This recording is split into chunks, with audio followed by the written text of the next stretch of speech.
Hello friends, welcome back again E notes. तो unit 4 हम पढ़ रहे थे ब्रेक। पार्ट 7 में हम पढ़ेंगे डिस्क ब्रेक। ओके, तो डिस्क ब्रेक इसका वर्किंग देख समझते हैं कैसे काम करता है। ये हमारा व्हील हुआ बाइक का या कार का, ये हमारा व्हील हुआ, ठीक है, साइड से देख रहे हैं। और ये हमारे दोनों तरफ से ब्रेक शू लगे हुए हैं और इसका लाइनिंग है, ठीक है। तो ऐसे देखोगे तो ये अपना क्या हो गया, व्हील, और ये ब्रेक शू लगा हुआ है कुछ इस तरह यहाँ पे, ठीक है। जैसे कि अपना ये सर्कल हुआ,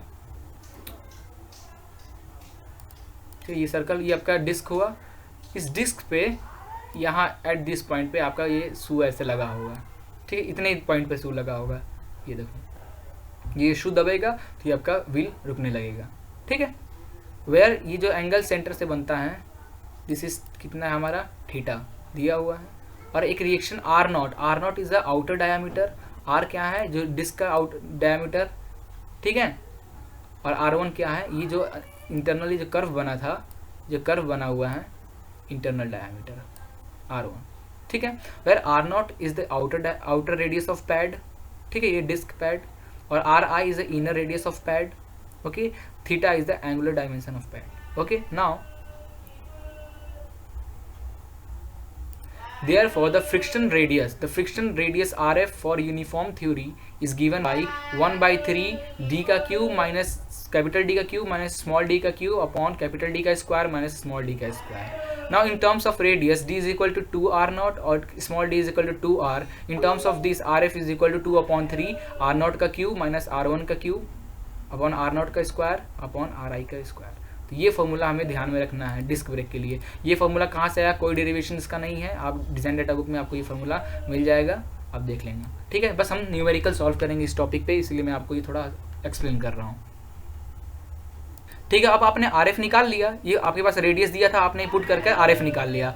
RF निकाल लिया जब, अब तक total torque means braking torque का फॉर्मूला क्या, braking torque is equal to mu P RF।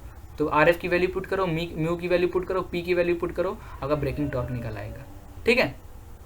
Now where TB क्या था हमारा, torque capacity, U is the coefficient of friction, P is the actuating force और RF is the frictional radius, okay. Now the area of the pad is given by, जो area pad का area क्या होगा, that is theta upon 2 pi into pi R0 के square minus RI के square. Therefore जो area होगा pad का area हो जाएगा 1/2 थीटा R0 का स्क्वायर माइनस RI का square, outer diameter outer radius का स्क्वायर अपना इनर रेडियस का square, where theta is radian. तो ये अपना एरिया हो गया। जब ये हमारा एरिया हो जाएगा, therefore then the actuating force, जो आपका फोर्स एक्चुएटिंग फोर्स कैलकुलेट करना हो, वो कितना होगा, एक्चुएटिंग फोर्स P, ठीक है। इस फॉर्मूले में जैसे हमने देखा, इस फॉर्मूले में RF तो कैलकुलेट कर लिया, इस फॉर्मूले से म्यू तो दिया हो क्वेश्चन में, P कैसे कैलकुलेट करें, P कैलकुलेट करने के लिए P का फॉर्मूला लगाएंगे, that is actuating force is equal to average pressure into area of pad. तो average pressure P average into area of pad, ऐसा क्वेश्चन में आपको मिलेगा, तो आप इससे P निकाल लोगे और फिर आप ये P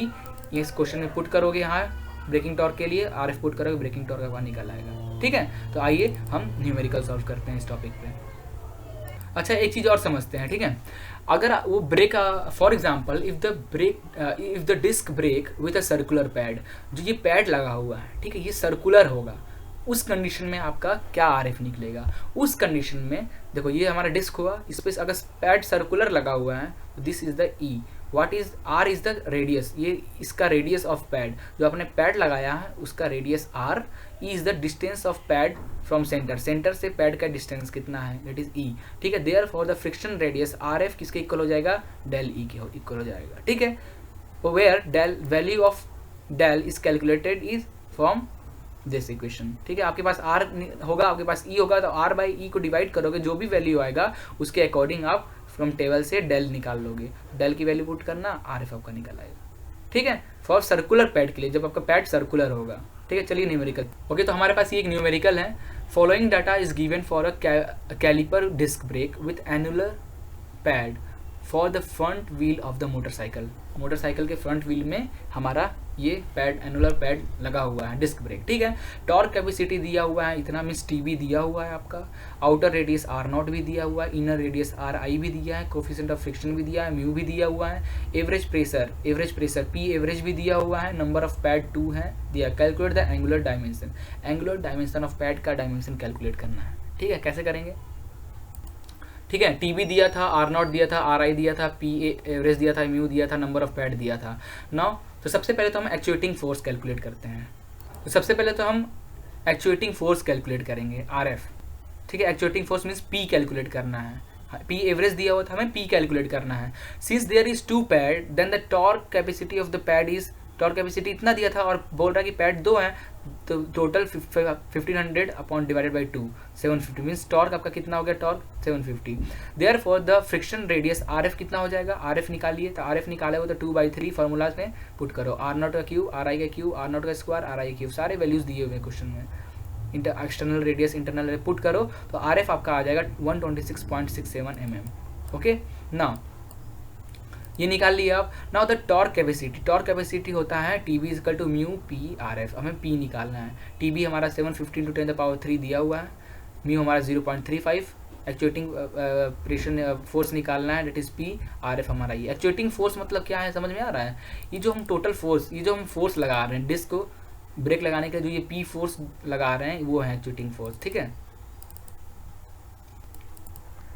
हो गया। तो इससे हमारा पी आया, ये पी कितना आया, इट इज़ 10916 न्यूटन पी आ गया। ऐसे ही न्यूमेरिकल्स बनते हैं एग्जाम में इस टॉपिक से। ठीक है, और कुछ हटके नहीं बनेगा। नाउ स्टेप 2 में अब हम एनुअल डायमेंशन ऑफ पैड करेंगे। क्यों करेंगे, हमें जरूरत क्यों थी, अभी समझ में आ जाएगा। देखो, अपने को डायमेंशन चाहिए। ठीक है, तो एंगुलर डायमेंशन मीन्स अपने को थीटा चाहिए। तो थीटा कैसे निकलेगा, एरिया का फॉर्मूला हमें पता है 1/2 theta R naught square minus R I square होता है। ठीक है, हमें एरिया किसी तरह, हमें पास आर नॉट आर आई दिया हुआ है, एरिया निकल जाता किसी तरह तो हम थीटा की वैल्यू कैलकुलेट कर लेते। तो हम जानते हैं P is equal to average pressure into area of pad होता है, पता है ना। Pressure is equal to force upon area, pressure is equal to force upon area.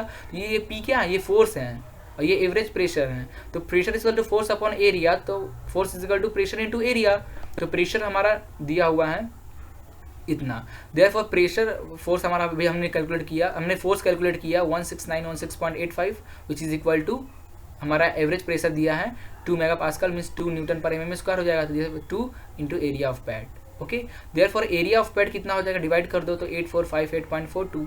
अब यहाँ पे ये फॉर्मूला हमें पता है, तो एरिया हमने पुट किया, आर नॉट की वैल्यू पुट की, आर आई की वैल्यू पुट की, तो इससे थीटा आया इतना रेडियन आया। इससे थीटा में बदलना है तो 1/80 से पाई, 180 अपॉन पाई से डिवाइड कर दो तो ये theta is equal to 77.54 theta निकल गया हमारा। हमें यही निकालना था। ओके, तो एक लास्ट लेक्चर बचा हुआ है ब्रेक का, फिर खत्म हो जाएगा ये यूनिट। तो thank you for watching this video, please like and share it and wait for next lecture.